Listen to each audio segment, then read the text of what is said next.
if you believe that your male friendships or your female friendships are important, then do you start that relationship off knowing that I can't be with somebody who says, nah, when you get in a relationship with me, you can't have male or female friends? Yeah, gosh. Oh my God, this is so, okay, let's back up. All right, let's back up. Let's back up. First of all, no, you're not going to get any new friends of the opposite sex. Okay, new friends. Okay, so let's not even play that game. Oh, I just met this person at work. I think they're really cool. Nah. I'm on a journey to discover, uncover, and recover love. Now, as a national playwright, I've penned dozens of shows about relationships. As a filmmaker, I've documented the most beautiful committal of lovers at weddings. And as a divorcee, I know firsthand the brevity of marriage and the pain of its loss. I'm Lateris Whitfield, and welcome to the Dear Future Wifey podcast. Welcome to the Dear Future Wifey podcast. I'm your host, Lateris Whitfield. I'm your co-host. Okay. No, you're not the co-host, Jade. Can you just wait for your introduction? Okay, sorry. Okay. God, you can't take people nowhere. She's a nationally syndicated morning radio co-host. She's a motivational speaker. Get into it. Jade, can you wait for your intro? Okay. I'm trying to give you an official, So professional. Yeah, I'm trying to be a professional intro. Okay, let me get serious. I'm sorry, Lateris, it's you. Okay, get serious, okay? This is a very classy show, okay? Okay, go ahead. She's a nationally syndicated morning radio co-host. She's a motivational speaker. She loves giving back to the community. She's a founder of the nonprofit organization Project 16 that focuses on empowering the youth. I've worked with this organization, and she does some amazing work. Jade, I need you to behave yourself, all right? Okay.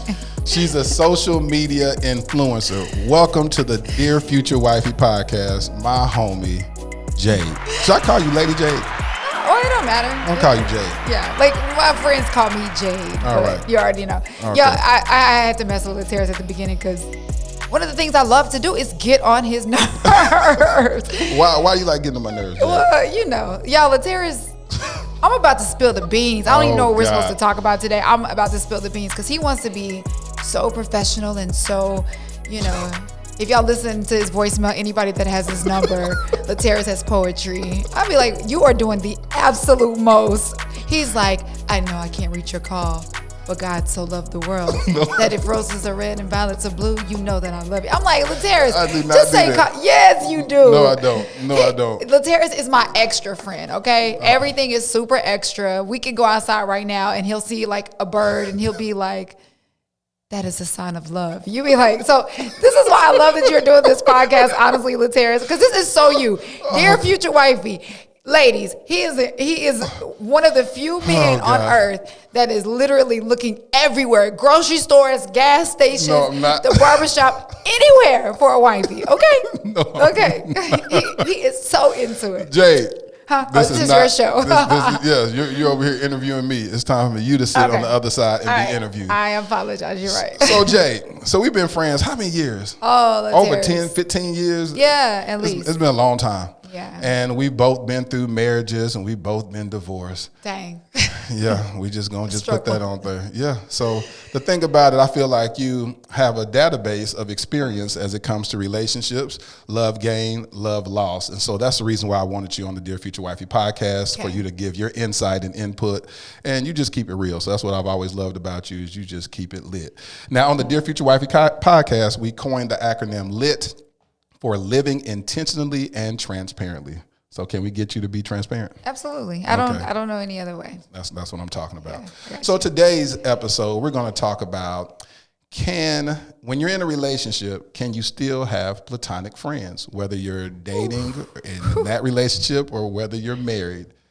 So what do you think about that? Have you ever experienced that where, first of all, let me ask you your point of view. Do you think that you should be able to have friends while you're in a relationship? Yes. Of the opposite sex? Of the opposite sex.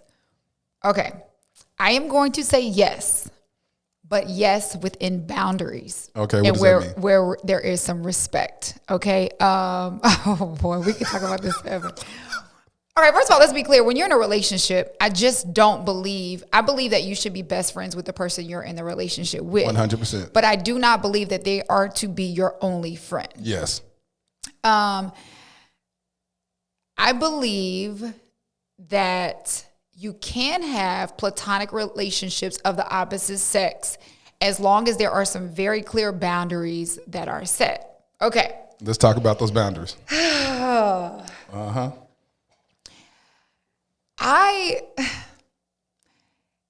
Golly, this is not a blanket answer. It's not. That's what I'm saying. It's a whole podcast, so we can talk.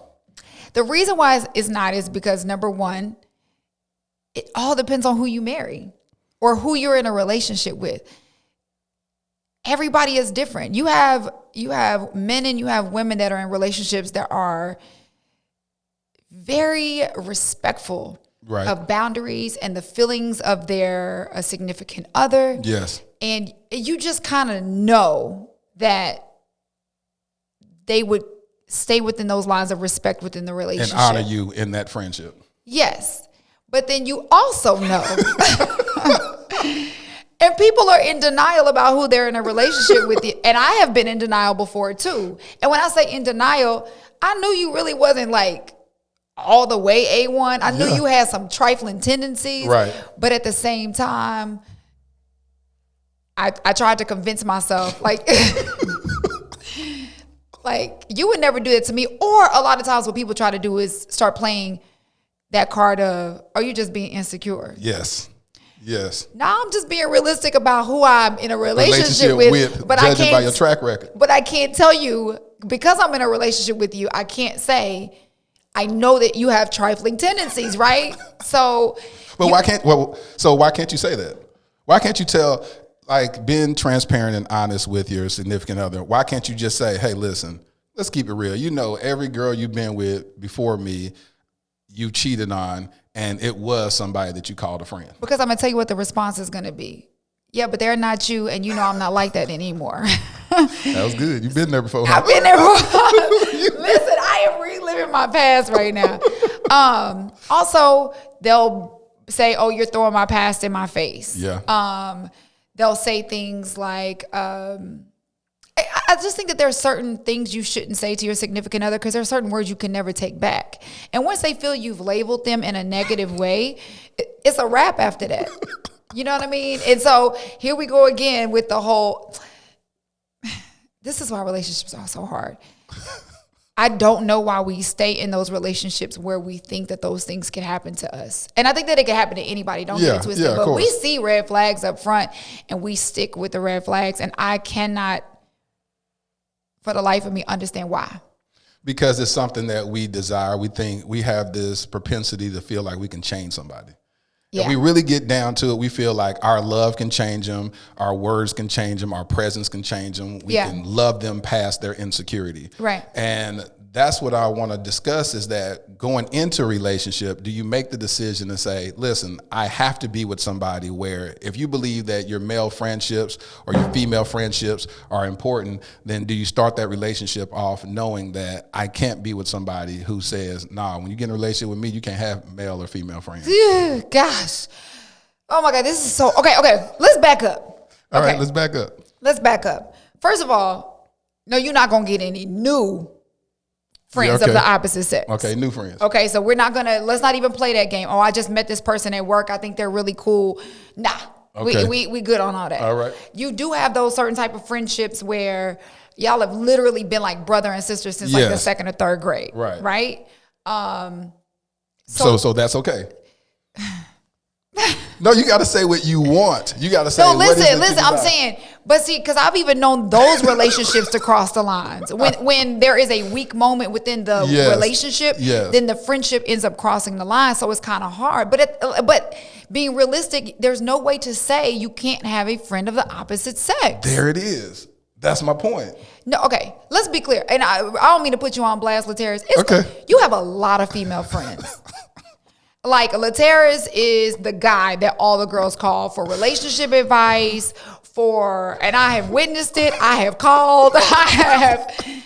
And Lateris has a lot of beautiful women in his life because of the work that you do. And you don't just, like, you're not just, like, cool with them. You're just, like, you're really cool with them. What does that mean, Jade? How you really cool with them? Like, you know more about their life than probably their significant other. And I'm sure there are a lot of guys that want to beat you up. Yeah, pretty much. Pretty much. But you know what? When they get in a relationship, I don't talk to girls like that. So once I find them in a relationship, I back off. I just don't communicate. It's girls I know right now that were real cool and they got in a relationship and they said, well, but I can still talk. We can still talk. I said, no. I said, I want you to hold that place sacred. Now, do I just cut them off totally? No, I still communicate with them, but I within boundaries. There it is. Okay, but see, you set that level of, that's crazy. You were the one that set the boundary for their relationship. Right. Because you're a respectful person. Because again, I don't want to be on the street and get punched in my face. And that would hurt.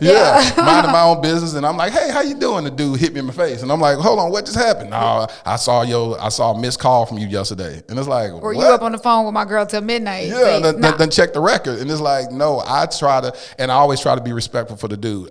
If she's around him, I'll say, hey, tell so-and-so by name, tell him I said, what's up? I want to hear her verbally say that to him. And there's been times where some of my homegirls have actually put me on the phone with their significant others, and I've actually counseled them in relationships. Okay. So it's like I try to keep, because I really do want love to flourish from every perspective, and I ain't gonna never dump on a dude ever. You know what I'm saying? Right. So my whole situation is that. And in the times, and I talk about this in my podcast, but in the time that I actually, well, I ain't gonna talk about that. I never even mentioned that whole story, but no, it's gonna talk about a conversation that I had with in a time where I actually slept with a married woman, and I apologized to her husband. I'm about to go. Excuse me? Yes. That he found out, or you're the one? No, I told him. He never knew. It was after they actually divorced. So it was after the divorce, and me and him talked, and we talked. Why? And Why did you feel at that time you need? Because it was a level. Hold up. Did y'all divorce? Did they divorce because y'all slept together?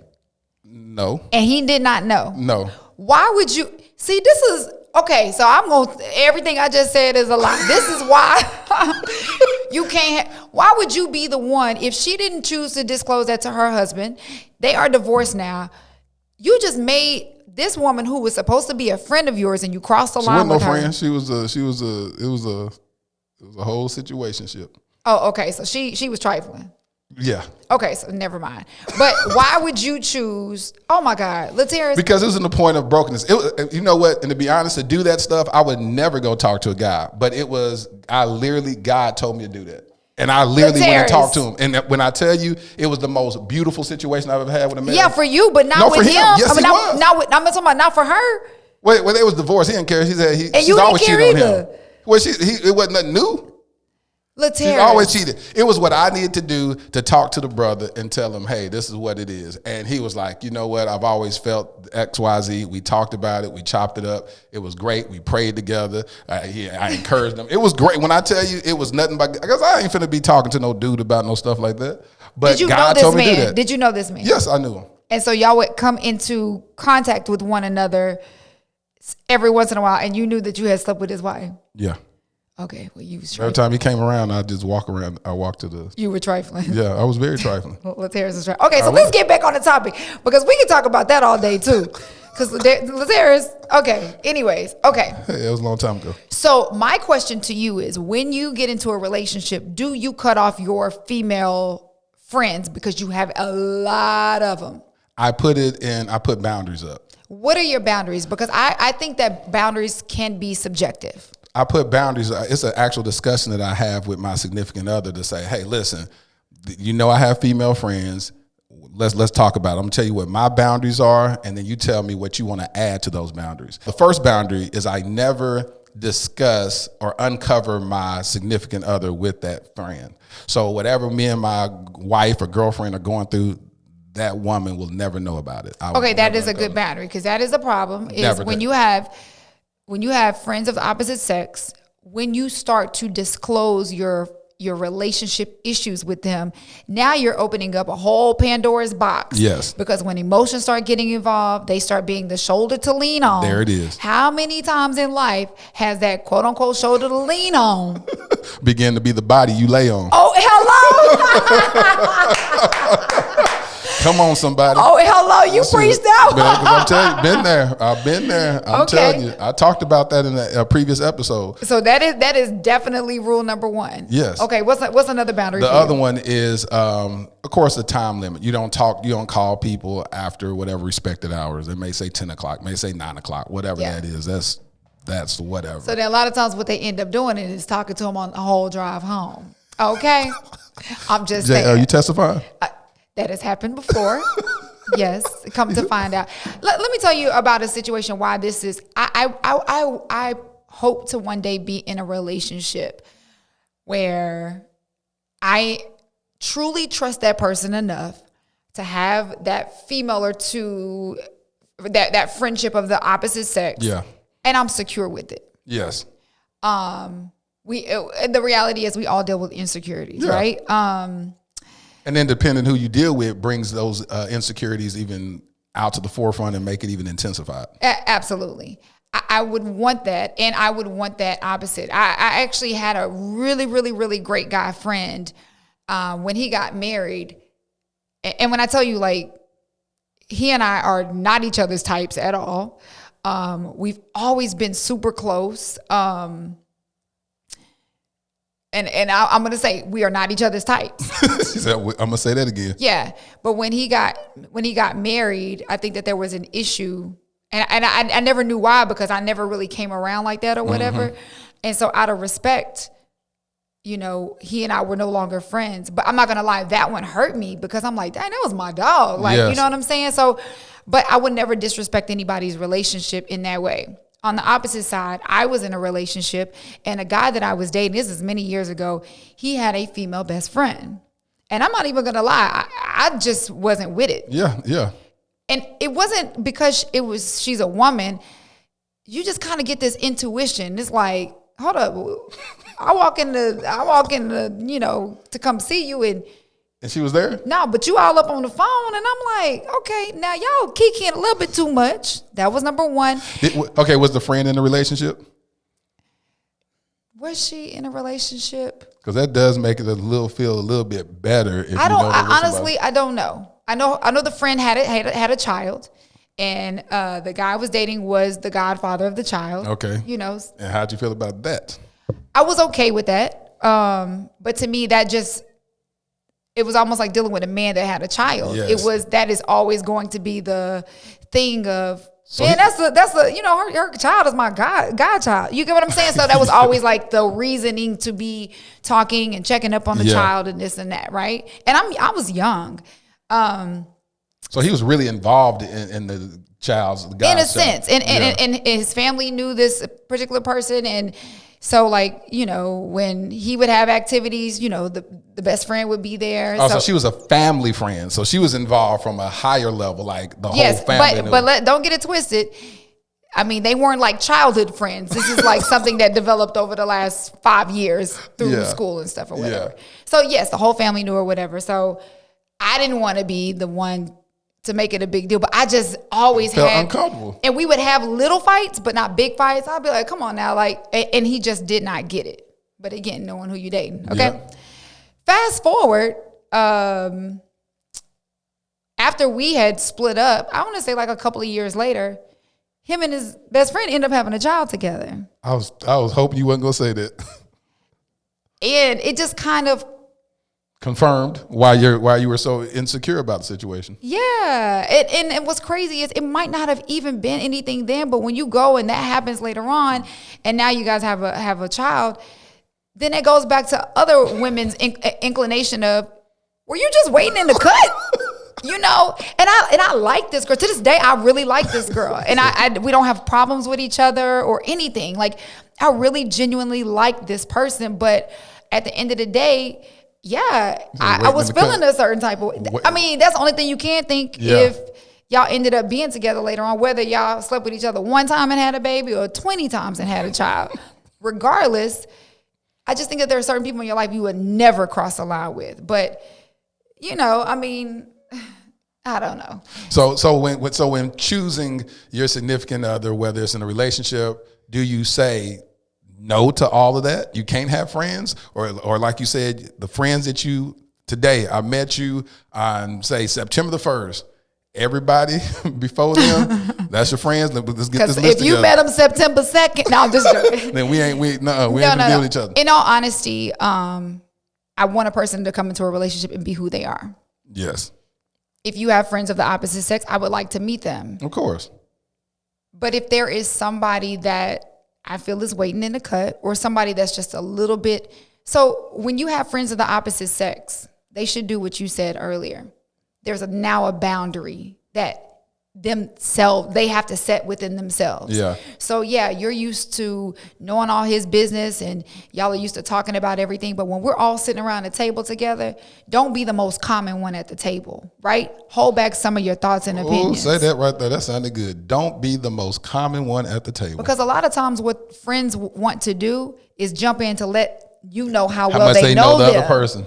And it's like, so then now there's an issue because now you're starting you're starting a battle between us. Now you're compete with them. You're starting to compete with me and make sure that I know that you know him better, the guy that I'm dating better.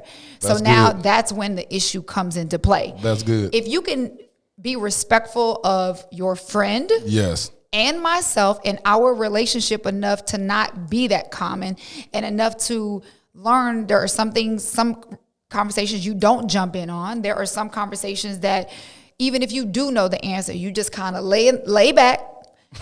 If I feel that you're respectful, I would love for you to be a part of what we have, because I never want to go into anything and the first thing I do is say, let me give you a long list of everything you about to cut. Because that's not realistic. And no one wants that. When you try to change somebody and when you try to cut everybody out of somebody's life, first of all, now you're asking me to be your God. I can't be there for you all the time. Talk about it. You need those friends. Yes.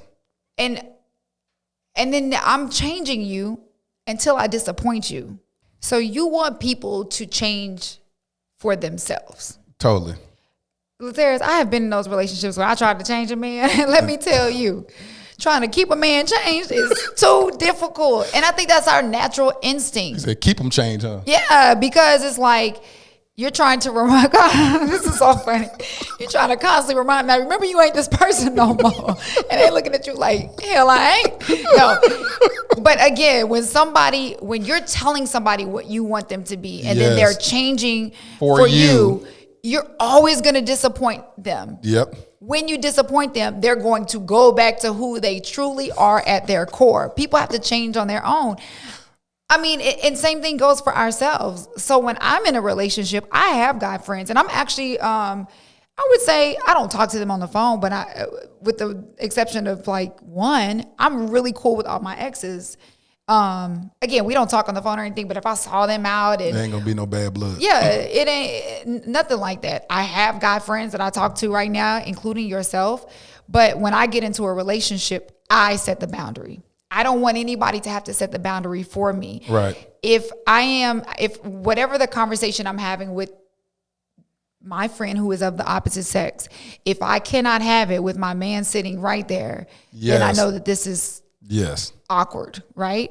This is okay. These are probably, and again, we're talking about innocent conversations. Like, but would you answer why he's around? Depending on who it is. What you mean, depending on who it is? Would you answer the phone if one of your exes called? Like you said, y'all don't typically talk on the phone, but if y'all were, if he did call and you were around your boyfriend, fiance, or husband, and he called, would you answer? Yes, because if I didn't answer, that it's means gonna be a there's problem. Something wrong. Exactly. But that is why I want to be in a relationship with the man that when I say, that was weird, like I ain't talked to him in forever. Yes, or when I am having that conversation, he's secure enough, not within himself, but within who he knows he's in a relationship with. There it is. To say, okay, that's what's up or whatever. And even if he has a couple questions, do y'all talk very often? No, I haven't talked to him in forever and whatever. And if at that time, I would like for him, if he has a problem with it, to respectfully, now let's have a conversation. Right then and there, and not build up animosity. Yeah, let's say it is okay for him to say, that kind of made me feel. Yes. Tell me how you felt. Don't tell me when you're mad. And let's talk about it. And either I can say, well, I completely understand that. Or I can say, well, I'm sorry, because I've been in a relationship before, Latera, and this is why this is such a sticky subject, and it doesn't have a definite yes or no. Right. Where I changed my phone number because I did not want for somebody from my past to pop up because I knew who I was dating. And I knew ahead of time that you needed to change your number for that. I knew that if no matter who it was, it could be an old coworker that was, I'll just put it this way, definitely not my type. Yeah. Okay. Yeah. If it was a male, it was going to be an issue. And that was one thing I didn't want to sit up at night and worry about somebody. People are so used to being single that there's not a lot of boundaries right now. So then, it's not like you send out this mass text when you get into a relationship. I'm in a relationship. Yeah, please don't call me. Don't call me after 9:59. And that is what we have to be realistic about when we're in relationships. Those random calls will pop up, but do you truly trust the character of the person you're in a relationship with to tell you what the truth is? And most of the time when we have issues, Lateras, it is because we get into relationships with people and we question their character. There it is. And we do it a lot. I am so guilty of it. I have done it so many times. And this is why I always tell people the reality is I'm a bad picker. I am. My picker is off. Like it is just, I don't know what the heck it is, but my picker is definitely off. Why do you feel like that? So are you picking people that you know? I had an episode called Preference versus Purpose. Do you normally choose by preference based upon looks and all the other stuff, or do you? Or I wouldn't even say it's looks. I would say it's more of, but I definitely think I pick out a preference. I think it's more of a vibe, but there's nowhere in the Bible that God ever tells you to make a decision based off of emotions, like ever. Like, please, somebody find me the scripture. But I have been told by a pastor that there is not one scripture that says, when you are feeling emotions, this is the decision that you make. I'm not saying that there's not a level of attraction, but it's not based off. So you get into these situations and there's a vibe. And so now you start to like going off that vibe. As opposed to, and you will force purpose. You sure will be like, well, he did tell me, I did hear him say his grace. Okay. He did say his grace. He does pray over our food. He did say he used to go to church. Yeah, he used to go to church, but you know what I'm saying? Or he will send me prayers via text from somebody, some mass text thing he gets or whatever. Oh God. But on the flip side of that, I've also had guys that know how much I love the Lord. And use that as the bait you in. This has happened to me a few times. And what did they say to you, Jade?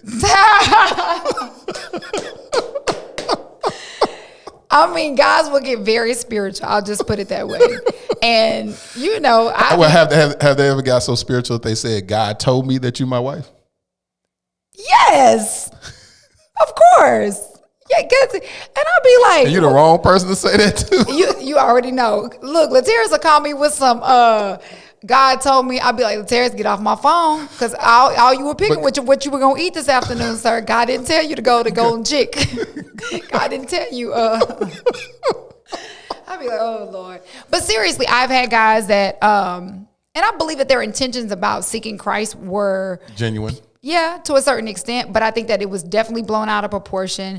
Because they had you as the goal and not God. Yes. And I've had guys that when the relationship was ending, it would be sending, I cannot make this up. Go ahead. Sending me pictures of them reading the word, telling me that they're getting their life back, refocused with God, writing scriptures on their hand and sending me pictures of the scriptures on their hand. And my Lateras. I know. So then now I struggle. We're trying to find whether or not that's genuine or not, and now you're a little skeptical when guys come at you like that. But I think we know, because I think it's not what they say, it's what they do. What they do, yes. And the words and their actions have to line up. Yes. I mean, I have you're making me think of a whole bunch of other topics we can go in on, but we're not going to for sake of time. But I got to come back for another podcast because I have some questions for you and men.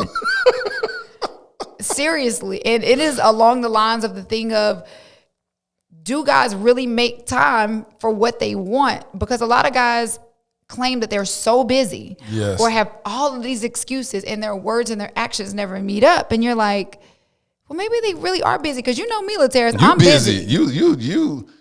It's hard to get on your schedule to actually come and do this. Yeah, like I don't. It's like I never sleep. I always have something going on. Y'all know I'm half Jamaican, so I got like 16 jobs. Okay, 16 jobs. So I'm like 16 jobs and 25 incomes. Okay, are you done? And 25 incomes. I don't know how you do that. Have 16 jobs and 25 incomes. Yeah, because I'm interning for a lot of these folks. I do a lot of things for people for free. But anyways, I was getting off the topic. But we're going to have to talk about that one day. Yeah, that is an interesting subject matter because the short answer is yes. Just like you will make time, hopefully, you'll make time for that thing that is important to you. Okay. Don't you? Even though you have 50 million jobs, if you met somebody right now that just piqued your interest and you just was like, oh my God, if he called you up, you would make time for him. Even on the day that you may have had everything planned, even if it was like, hey, we can go grab lunch for about an hour. Yeah, I would. I definitely, yes, I would agree with that. But then I go in the thing of, well, I'm a woman. You know, men don't really. So anyways, we won't even get in on that. I'm a woman. Men don't ever do that. Yeah. Jade, are you interested in getting in a relationship? Are you interested in remarrying? Oh. That brings anxiety, just the thought of it. Yeah, it does. I am interested in getting into a relationship. I am interested in being married one day because I don't want to let my failed marriage keep me from experiencing what God has for me. But on the flip side of that, like, it does bring me anxiety because, you know, you get to a point where you're tired of failing at it. Or you're tired of picking wrong, not really knowing. God, they be like, well, let God pick for you. And I'm just like, well, I wish God would like literally just come down here and say, be like, here, right? Yeah. You know what I mean? Because, I mean, we say that crazy stuff as Christians, let God pick for us. What does that really look like? I mean, if we're totally honest. Well, clearly, I ain't never let God pick, so I don't really know. I thought I was letting God pick, but clearly he was not. So I can't answer that question. That is something I've never experienced. Sometimes I feel like if it were in my face, now this is me accepting responsibility. Let's talk about it. I will find fault. I will get annoyed easy. I get annoyed easy. You laugh because you know me. Yeah, because me and Kayla was talking to you one day after that event, and we was just like, God, Jay just be so hard on people. My God. Okay, yes, it's very true. They think that I'm such a guy. They think you a dude. You a straight up dude. I ain't never met a prettier dude. Make me want to be gay because you're a pretty dude.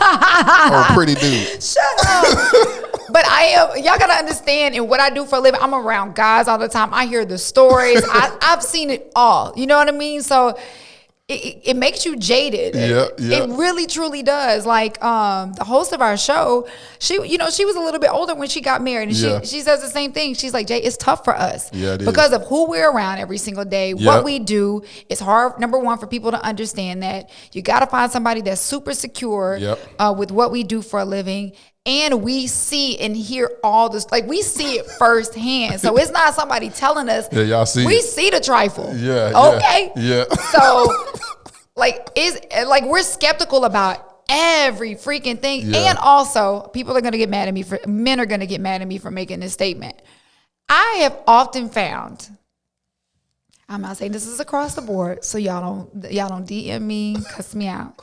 But I have honestly often found that the more successful you are as a woman, it is really harder for a man to choose you. Oh yeah, I think men would agree with that.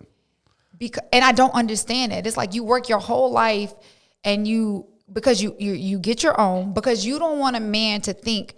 I don't ever want a man to think that you don't need him. No.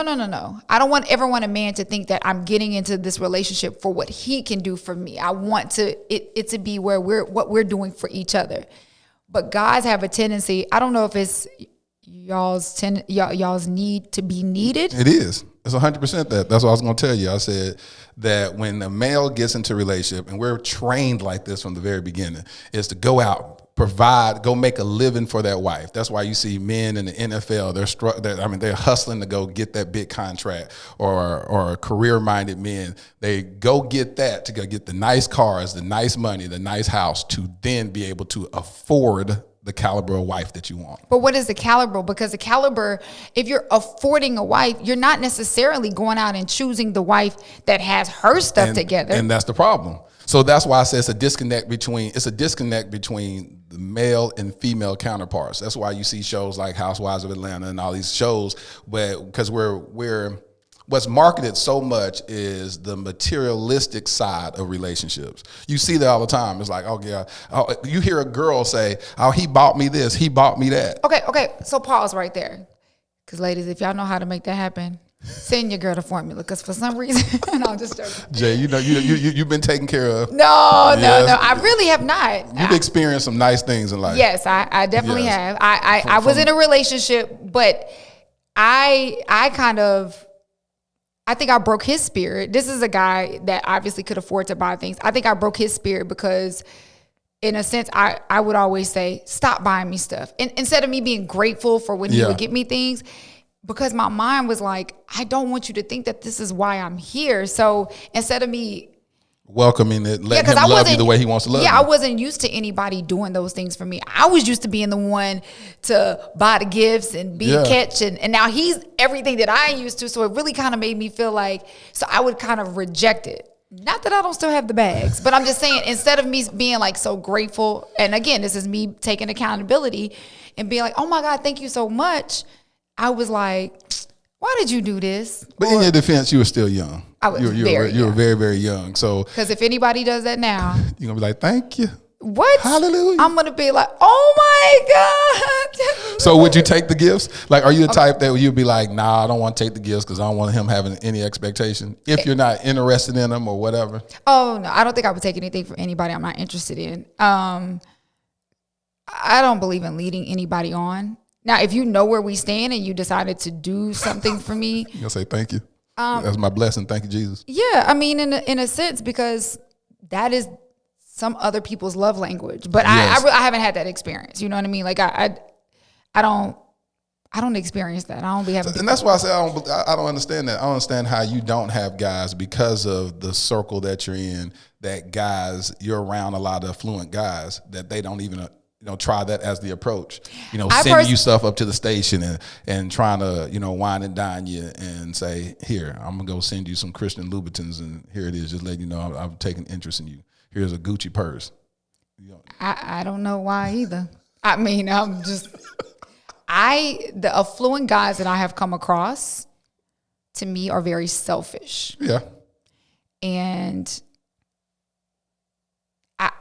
I'm gonna be. I have no idea about this world where these girls be getting these bags. It's like I don't know, but I don't know because a lot of them will say that they're not putting out for it. That's a lie. No, I think that's very rare. No. I think initially they may start off. It may initially at the time you may talk to them, they may say that, but the next week they are. No. I honestly believe that there are some guys out there that is chasing girls, buying them stuff, and getting nothing in return. Yes, I believe that it happens. I absolutely. Well, and I would say that yes, that happens, but it's going to be with an older type of guy that wants your company and your presence. Because a guy at the same level, he's like, why does he have to do that? You know what I'm saying? And he knows you're not interested in him like that. Yeah, and Instagram has kind of messed up everything because there's such easy access now. Shoot, totally. To these surface relationships. Yeah. So it's like guys have so many options. I'm talking about every guy has options. I ain't even talking about the rich ones, the fine one. Every guy has options. All you got to do is have a little bit of confidence. That's all you got to have. You ain't got to have a dime in your pocket. You have a little bit of confidence. Every guy has options right now because it's just all you're doing is scrolling. It's just, this is why it makes life 10 times harder too.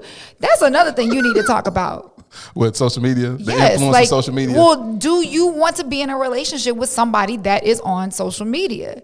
That is. Yeah, I had a conversation with my homeboy the other day, and yeah. Because I honestly, I don't.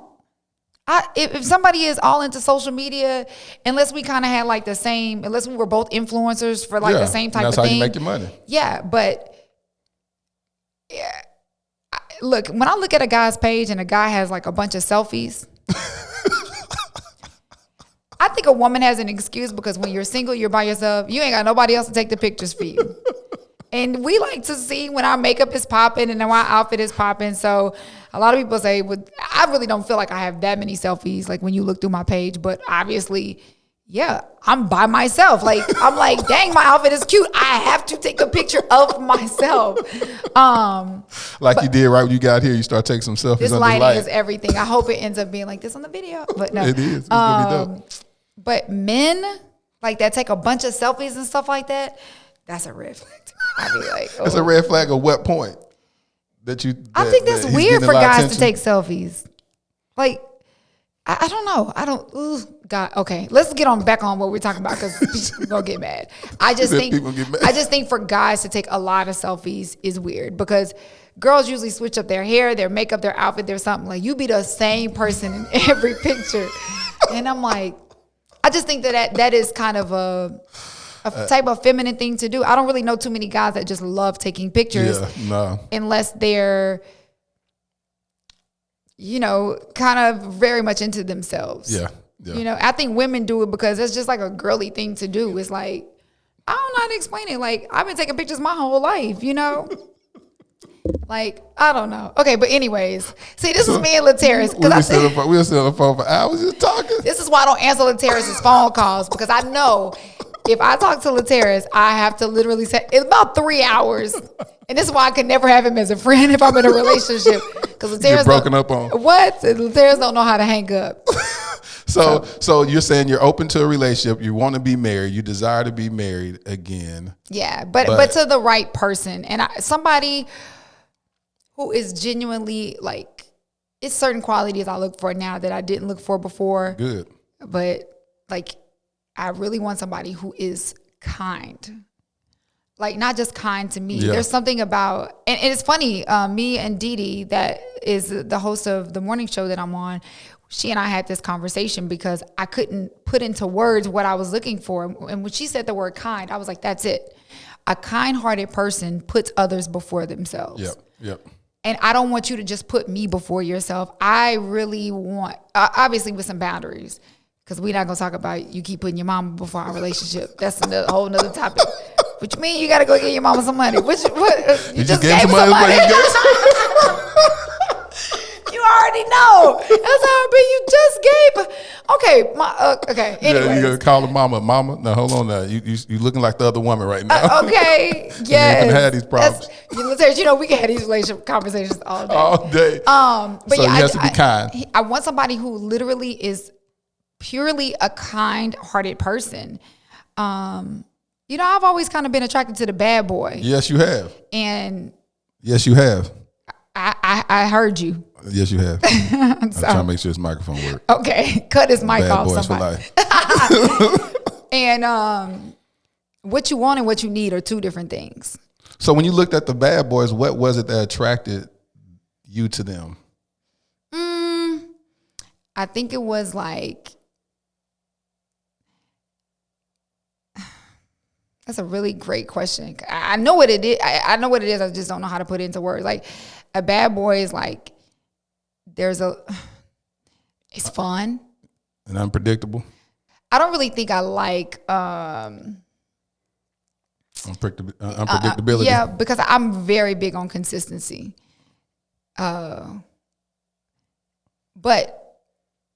spontaneity is good. I'm pretty much I'm not a very spontaneous person. I'm like, my life is planned out. I play it safe.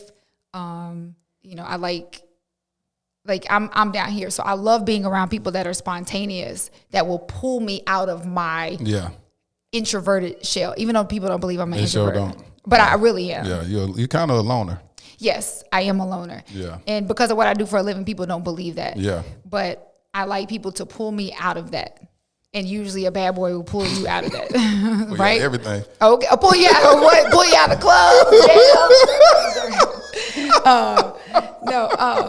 So that is what, because me being with somebody who's like super low key, kind of like I am, that's not going to work. No. Y'all just be sitting in the room looking at each other. It'd be on like, y'all phones. What you want to do? What you want to do? Why you taking selfies? He looking at you taking selfies. Shut up, Sarah. Yeah, you're right. And so, I don't know. So well, I want to touch on this before we get off. Okay. One thing that I admire about you is that you have been taking the work, seeking counseling.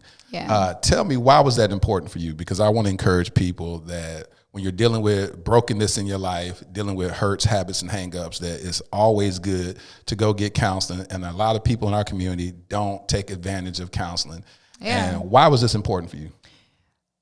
Because I had to realize that it's not everybody else is not the problem. And when I say a problem, like everybody thinks when you go to counseling or therapy that something is wrong with you. Right? There has to be, it doesn't have to always be a chemical imbalance. It doesn't have to always be trauma that happened in your life. And what's crazy about our life is that there are some traumatic situations that have happened. Yes. But we don't even know that those were abnormal traumatic situations that we were in. I guess people only think that you have trust issues and stuff, like if you were, unfortunately molested as a child or abused as a child, and those situations obviously, come with impact your life. Yeah. Absolutely. But there are small things that can impact your life. Like, I use this example all the time. It's so crazy. I can remember my brother's friends. I've always worn bangs my whole life, right? And this is just something that's small, so silly. But I remember pulling all my hair back one weekend. I was like, Mom, I want to change my hair. And she was like, well, you just practice. You got to get used to looking at yourself. I pulled all my hair back into a ponytail, and I was walking around like that for the weekend when my brother and his 4 best friends came over. And as soon as they walked in the door of the terrace, they were like, dang, look at your forehead. Your forehead is so big. Oh my God. Like, they were going crazy. And like, it was, I'm used to, like, when you got brothers and stuff like that, it's nothing. It's all good. But I didn't even realize. So I just went back to my normal hairstyle. No big deal. Well, I noticed when I went to college, the first time I got my hair braided in cornrows, I told them to keep my Chinese bangs. I was looking like an idiot, okay? But I didn't realize that something from years before, when I was in the 6th grade, affected me when I was in, developed an insecurity in me. And this is a silly example, No, it's right? a good example. But I'm just saying that there are things, somebody could say something to you in the 2nd grade and you will forever be looking in the mirror or making sure that thing isn't showing. Somebody could say something to you in the 9th grade and like for the rest of your life, you're overly paranoid. You'll start liking a boy, you start liking a girl, and you're saying, oh my God, are they seeing this on me? Yeah. Do they see, oh, I'm not shaped like the other girls. I'm not, just all these things, all these insecurities just start playing in your mind and you lose your self-value. Yes. And so I had to seek counseling to say, why do I think the way that I think? It could be things that have happened in the home. I didn't realize that there were certain things that I did in my marriage. It was because seeking acceptance was me seeking acceptance from my father, but I was doing it in my marriage, right? Because my father's Jamaican. He's the type of person that's always like, good job, but it was like nothing was ever good enough. So it was like trying to live up to that expectation. You want to be perfect, so nobody can say, oh, but you need to at the end, right? And I think that that's how I've been my entire life is, trying to make sure I'm not making very many mistakes and this and that. And it's just caused me to be in this bubble I don't need to be in, an unrealistic bubble that causes me not to be as free as I should be. So I had to realize that. I had to go to counseling, therapy, and I enjoy talking about it because I wish that the conversation was normalized for me when I was younger. Yes. My parents went to marriage counseling when I was younger, and I was so embarrassed. I was Really? so embarrassed. Yeah, because we didn't talk about that. We didn't talk about that at all. Because if people found out, they'll be like, what's wrong with your family? What y'all, they'll make it like something was wrong with us. I didn't want anybody to know. And so I went to marriage counseling, and I think that's why our marriage lasted as long as it did. Yeah. And then afterwards, I wanted to go back. I stopped for a while, to be honest, because once I was out of my marriage, I kind of felt like, well, shoot, let me just go live my life again. Yep. Well, then I started realizing like I was bringing some of that stuff into your new life. Yes. And I'm like, who have I become? Yes. And I think that that's very important, is that we have to be self-aware. And this is why I don't like people feeling sorry for me. I want to be self-aware. I want to know the areas that I need to work on. And I sought, at first I was seeking Christian counseling, which was great for me at the time. Then I needed more. Yeah. So now I have a therapist who is more of like a clinical therapist, yes. I guess is the terminology. But she is a Christian as well, but she is helping me to understand my brain. There it is. And so, yes, Christian therapy was great, but there's only so many scriptures you can give me. Mm-hmm. And then it turned into this is why you think the way you think. This is why you respond to these type of things, because there's a part of your brain that is over heightened and oversensitive because of X, Y, Z, right? Right. And so that's what's been great for me. And I encourage everybody to seek out counseling. Your friends and your family ain't it. They're not it. And so I definitely appreciate that. I know you always promote that, not only just during mental health awareness month, but you're very transparent about that. And I know going through that process, you're going to be awesome. You're going to be great. And thank you so much for joining us on the Dear Future Wifey podcast. Give it up for my homie, Jade, aka Lady Jade. Hey. Clap it up, everybody. Man, I really enjoyed having this conversation with Lady Jade. I mean, hanging out with my girl is always a good time. She's an absolute nut, and I love chopping it up with her. But talking about this subject matter really brought something back to my remembrance. I had a conversation with my ex-wife while we were married, and she said, "Lateris, I don't fear that you'll have an affair on me with some random chick." During that time, I was touring across the country with plays all across the U.S. And she said, "I don't have a fear of you cheating on me with some random woman like that. My fear is," well, actually, she didn't say fear. She says, "I know that if you cheat on me, it's going to be with one of your female friends." And I looked at her and I was like, you know what? You're right. So, I know this is a really touchy subject.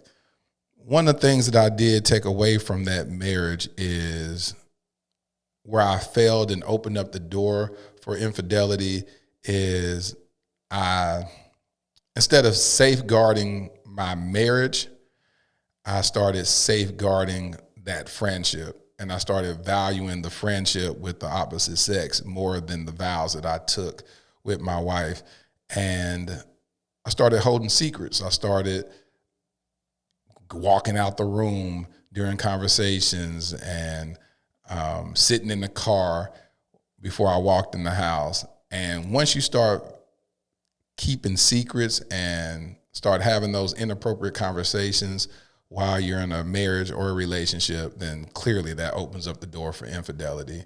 And so that's one of the things that I know going forward that I will not do, that I will not have inappropriate conversations with my female friends while I'm married and in a relationship. That's just totally, just totally unacceptable.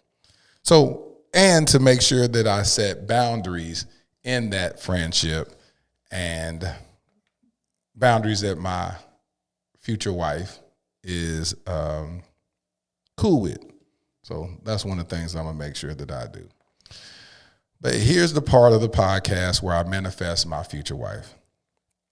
Dear future wifey, I value my friendships with my female friends, and I pray you're able to trust my ability to fireproof our marriage. I desire absolute trust with you. If you have male friends in your life, I pray you're able to set boundaries so it doesn't impede on our love. Never allow external relationships to jeopardize our covenant. I truly desire to marry my best friend. You are my best friend. You will be the smartest one in the room about me. If anyone gives you information about me, it will only serve as confirmation because you will know me through and through. I will happily study you like a crucial exam that determines my future. However, it won't be a one-off exam that I can cram to get the license. You will be my continuing education course that only ends after taking my last breath. Your future hubby. Thank you for listening to the Dear Future Wifey podcast. Remember, be lit, live intentionally and transparently, and don't stop loving. Make sure to subscribe to our Dear Future Wifey YouTube channel. We're available on Apple Podcasts, Google Podcasts, Spotify, and Stitcher. We welcome your support. Simply share our podcast with your friends and family.